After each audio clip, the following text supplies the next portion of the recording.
Sully Sullenberger rose to fame after safely landing a U.S. Airway flight in the Hudson River. He'll be inducted into the National Aviation Hall of Fame in September. He says he spent his entire life in service, and that's why he's raising his voice now to speak up about being diagnosed with Alzheimer's disease.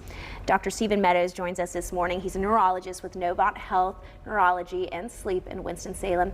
Well, Captain Sully said he began noticing these subtle memory changes early on. Talk to us a little bit about those early warning signs that you might see if you have that Alzheimer's diagnosis. Well, first of all, I think we have to be grateful for Captain Sully to become public with his diagnosis, because it does help families understand that this can happen to anyone. It is an age-related condition.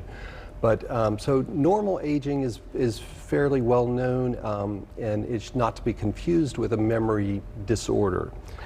So when people come in and say, well, I went into the other room to get something, I went into the garage, forgot what I went there for, that can be normal, or occasional forgetting of names. But when it comes to people, or maybe families or friends, are noticing frequent repeating, trouble getting things done using the phone, can't manage their medications or their finances, trouble thinking in general, then and it's consistent, then that's more worrisome.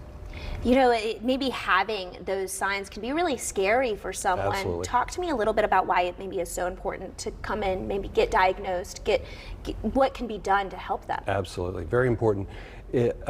We do try to arrive at the right diagnosis, and that means that those primary doctors need to make the referral to see a neurologist, but early recognition and proper diagnosis is important, because we now have some treatments, not just treatments, but also testing that can be very helpful. An example would be an amyloid PET scan. It's a special type of imaging study that can confirm the presence of amyloid, this abnormal protein in the brain.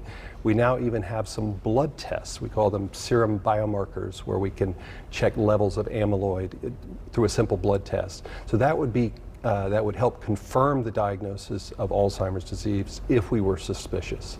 Now, once you have that diagnosis, what can be done from there? Can anything be done? Absolutely. I want to encourage families to understand that there are treatments available. We want to follow our patients throughout this course.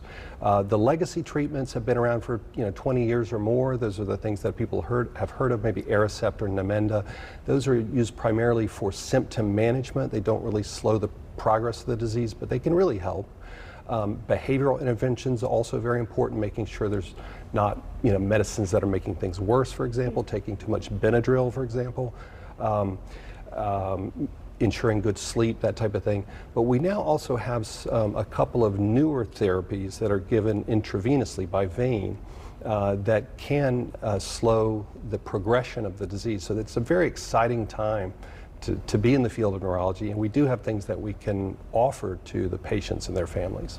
Thank you. It's so important to know, especially really good to bring awareness to this incredibly sad disease, and important to raise awareness for. Thank you so much for joining us. You're very welcome.